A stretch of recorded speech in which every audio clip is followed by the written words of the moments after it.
Travis head को India का प्यार जारी है। सेकेंड टेस्ट में भी ऑस्ट्रेलिया बहुत भारी है। भारत अब सेकेंड टेस्ट लगभग हारने के कगार पर पहुंच गई है। पलटवार की है ऑस्ट्रेलिया पहला टेस्ट मैच हारने के बाद। पिंक बॉल टेस्ट जो ऑस्ट्रेलिया का रिकॉर्ड रहा है नहीं हारने का, उसमें वो 13वां मुकाबला भी अपना खेल रही है और इससे पहले 12 मुकाबले खेली जिसमें 11 जीती है और 13वां मुकाबले में 12वीं जीत के कगार पर ऑस्ट्रेलिया पहुंच गई। भारत की बल्लेबाजी, भारत की गेंदबाजी, भारत के फील्डिंग, भारत की कैचिंग सभी पर भारी पड़ रही है। ऑस्ट्रेलिया के सारे चीज, ऑस्ट्रेलिया का गेंदबाजी लाजवाब है, ऑस्ट्रेलिया का बल्लेबाजी लाजवाब हुआ है, ऑस्ट्रेलिया का फील्डिंग लाजवाब है। भारत से सब चीज में अभी डोमिनेट कर रही है Australia. Pink ball test Bharat उसको ग्रैब नहीं कर पा रहा है। पिंक बॉल जो है भारत के गेंदबाज हो, भारत के बल्लेबाज हो, भारत के कीपर हो, किसी को हाथ में नहीं आ पा रहा है किसी भी तरीके से।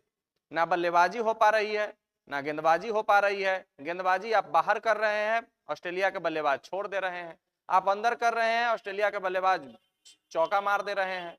आपको जब बाहर बॉलिंग किया जा रहा है तो आप चम्मच सटा दे रहे हैं। आपको जब अंदर बॉलिंग किया जा रहा है आप एलबीडब्ल्यू या बोल्ड हो जा रहे हैं। भारत की स्थिति बहुत ज्यादा खराब है। अभी तक दूसरा दिन खत्म हुआ है, 6 सेशन में एक भी सेशन भारत जीत नहीं पाया है। तो जब 6 सेशन कोई एक टीम अगर जीतती है तो इससे आप पता लगा सकते हैं कि उस सामने वाली टीम को क्या स्थिति होगा इस मुकाबले में। किसी भी बल्लेबाजों के द्वारा, किसी भी गेंदबाजों के द्वारा इंपैक्टफुल पारी या इंपैक्टफुल गेंदबाजी नहीं देखने को मिला है। जसप्रीत बुमराह ने शानदार गेंदबाजी किया है, 4 विकेट मिले हैं। आज मोहम्मद सिराज की तरफ से भी अच्छी गेंदबाजी देखने को मिला, उनको भी 4 विकेट मिले। लेकिन हर्षित राणा का जो इनएक्सपीरियंस है उनका पूरा का पूरा फायदा उठाया है ऑस्ट्रेलिया वाले बल्लेबाजों ने।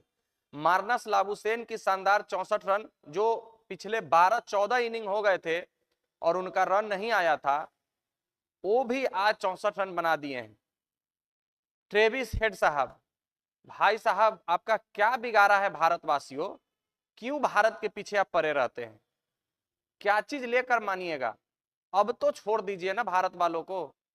क्या क्या नहीं आप छीने भारत से, अकेले ट्रेविस हेड क्या क्या नहीं छीने तुम? कितना पेलोगे भाई? छोड़ दो अब। 50 over world cup 140 run, WTC championship का final 2023 163 run, T20 world cup का क्वार्टर फाइनल 80+ रन और फिर आज एडिलेड में 140 रन और भारत से मुकाबला छीन लिया। हाँ, ट्रेविस हेड अकेले ऐसे बल्लेबाज है ऑस्ट्रेलिया के जो भारत से मुकाबला छीन लिया है। ट्रेविस हेड अगर नहीं चलते, शतक नहीं लगाते तो ऑस्ट्रेलिया की भी स्थिति कुछ खास नहीं रहती। ऑस्ट्रेलिया भी धाराशायी हो सकती थी, लेकिन ये बंदा ऐसा खेलता है कि रन भी तो बनाता ही है, बहुत ज्यादा तेजी से रन बनाता है और सामने वाली टीम से मैच इतना दूर ले जाता है कि सामने वाली टीम मैच में दोबारा वापस आ ही नहीं सकती है। जैसे सेम पिछला मैच जो पर्थ टेस्ट इंडिया जीती थी, वैसे ही सेम एडिलेड टेस्ट ऑस्ट्रेलिया जीतने के कगार पर है। भारत का ना पहला इनिंग अच्छा से खेल पाया है, भारत ना दूसरा इनिंग अच्छा से खेल पाया है। 86 रन पर 1 विकेट से आज ऑस्ट्रेलिया खेलना शुरू किया। मैक्स स्विनी का विकेट बहुत जल्द मिला भारत को, बुमराह ने कॉट बिहाइंड के रूप में विकेट दिलाया, ऋषभ पंत के हाथों कैच करवाया। उसके बाद ज्यादा देर तक स्टीव स्मिथ भी नहीं चल पाए, लेकिन मार्नस लाबुशेन और ट्रेविस हेड के बीच गजब की पार्टनरशिप हुई। फिर नीतीश रेड्डी ने मार्नस लाबुशेन का भी विकेट गिराया। एक तरफ से विकेट आप गिराए जा रहे थे, लेकिन ट्रेविस हेड को कोई डिगा नहीं पाया और उसके पीछे मोहम्मद सिराज कैच छोड़ने का भी हाथ है और ऋषभ पंत जो कि फर्स्ट स्लिप का कैच मान के चल सकते हैं, लेकिन गए ही नहीं क्योंकि उनका जो भार था वो राइट साइड में था और लेफ्ट साइड में जब बॉल कट लगा हर्षित राणा के बॉल पर, वो कैच के लिए गए ही नहीं ऋषभ पंत साहब और 140 रनों पर मोहम्मद सिराज ने उनको बोल्ड मारा। उसके बाद दोनों के बीच गहमा गहमी देखने को मिली, हट चल निकल। तो भाई चल निकल, फास्ट बॉलर है कह दिए, लेकिन वो 140 रन बना करके जा रहा है, भारत से मैच छीन करके ले जा रहा है।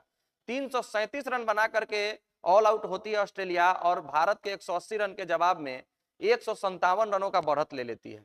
भारत दूसरी पारी में बल्लेबाजी करने आती है। ऐसे पहले टेस्ट में दूसरी इनिंग में हम लोग 487 पर डिक्लेयर किए थे, इस टेस्ट में भी हम लोग ऐसा देखने को मिलेगा दूसरी पारी, लेकिन ऐसा बिल्कुल नहीं देखने को मिला है। केएल राहुल जल्दी ही चलते बने हैं, उसके बाद यशस्वी जायसवाल, विराट कोहली साहब तो खैर उम्मीद ही हम छोड़ दिए हैं विराट कोहली और रोहित शर्मा से। उसके बाद नीतीश रेड्डी और ऋषभ पंत अभी बल्लेबाजी कर रहे हैं। शुभमन गिल को जबरदस्त बॉल पड़ती है मिचेल स्टार का, जो पिंक बॉल के राजा माने जाते हैं, 70+ विकेट अभी तक पिंक बॉल में ले चुके हैं। जबरदस्त उनका गेंद कहना मानी है इस एडिलेड टेस्ट में। एडिलेड में सिर्फ उनका 46 विकेट है, सोच कर देखिए। मतलब जहां गेंद को टप्पा कराना चाह रहे हैं, अंदर बाहर जहां उतारना चाह रहे हैं, वहां गेंद उनका बात मान करके जा रही है और भारतीय बल्लेबाजों को परेशानी हो रही है।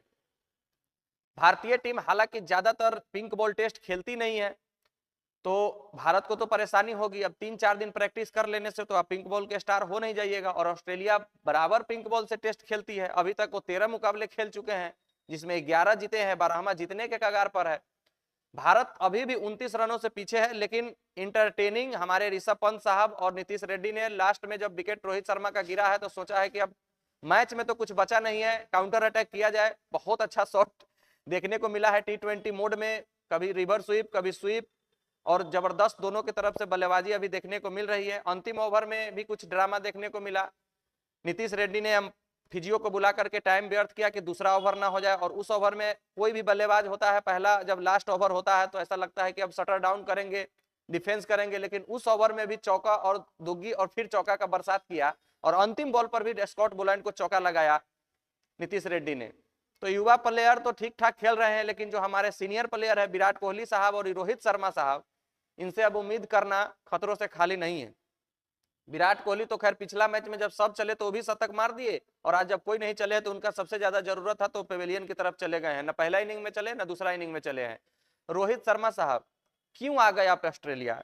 कितना अच्छा तो बुमराह साहब कप्तानी कर रहे थे, अब आप ऐसे कप्तान बनने जा रहे हैं जो 4 लगातार टेस्ट मैच आप हारेंगे। 3 मैच लगातार आप न्यूजीलैंड के खिलाफ हारे और चौथा मैच आप ऑस्ट्रेलिया के खिलाफ हारने जा रहे हैं। विनिंग कॉम्बिनेशन के साथ छेड़छाड़ हुआ है। रोहित शर्मा का फॉर्म सबसे ज्यादा घटिया है। रोहित शर्मा चाहे मिडिल ऑर्डर में खेले चाहे आप ओपनिंग खेले, आपसे रन नहीं बन रहा है, इस बात को आप मानिए। आप ध्रुव जुरेल को मौका दीजिए, देवदत्त पडिक्कल को मौका दीजिए, आप प्लीज टीम से साइड रहिए। भले रोहित शर्मा के फैंस को बुरा लगेगा कि रोहित शर्मा को आप हटा रहे हैं, लेकिन रोहित शर्मा को अगर टीम के हित में सोचना है तो उनको बाहर रहना पड़ेगा। ध्रुव जुरेल अभी अच्छी बल्लेबाजी कर रहे हैं, आप उनको खिलाइए मिडिल ऑर्डर में। और ये कोई बात नहीं हुआ कि आप ओपनर है तो मिडिल ऑर्डर में रन नहीं बना सकते हैं। ट्रेविस हेड भी ओपनर है, मिडिल ऑर्डर में मार के फर रहा है ना जी, ये सब नहीं चलने वाला है। अगर आप बल्लेबाज है तो आपको रन बनाना पड़ेगा। ओपनर है तो क्या आपको पुराना बॉल खेलने को मिल रहा है? 6 नंबर पर तो आप बल्लेबाजी करने आ रहे हैं, 10वां ओवर 11वां ओवर में आप चले आ रहे हैं, अब इससे क्या नया बॉल आप खेलिएगा? फिर आज रोहित शर्मा को आउट दिया एम्पायर और फिर से नो बॉल हो गया। बहुत ड्रामा देखने को मिल रहा है इसमें, लेकिन मुकाबला अब लगभग हारने के कगार पर है। इंडिया 29 रनों से अभी भी पीछे है। अगर कल ऋषभ पंत और नीतीश रेड्डी कुछ रन बना जाते हैं तो पारी के हार से इंडिया बच जाएगी, अगर नहीं तो जल्दी आउट हो जाते हैं तो पारी से भी इंडिया हार सकती है। ऋषभ पंत को तो भाई एक ही गियर आता है, अभी काउंटर अटैक करेगा। नीतीश रेड्डी ने भी सोचा है काउंटर अटैक करे, लेकिन बकरे की मां कब तक खैर मनाएगी। पिंक बॉल से भारत का स्थिति हमेशा से यही रहा है ऑस्ट्रेलिया में, लेकिन ऐसा नहीं है कि भारत के अभी स्थिति खराब है तो भारत अगला टेस्ट या रेड बॉल से होगा वो भी हार सकती है। रेड बॉल से अगर टेस्ट होगा तो मुझे पूरा विश्वास है कि भारत फिर से वापसी करेगा। ऑस्ट्रेलिया इस मैच में पलटवार की है, कोई बात नहीं है। ऋषभ पंत कल क्या कर पाते हैं, मिलते हैं फिर नेक्स्ट वीडियो में। जब तक के लिए बेस्ट ऑफ लक, धन्यवाद, जय हिंद, जय भारत।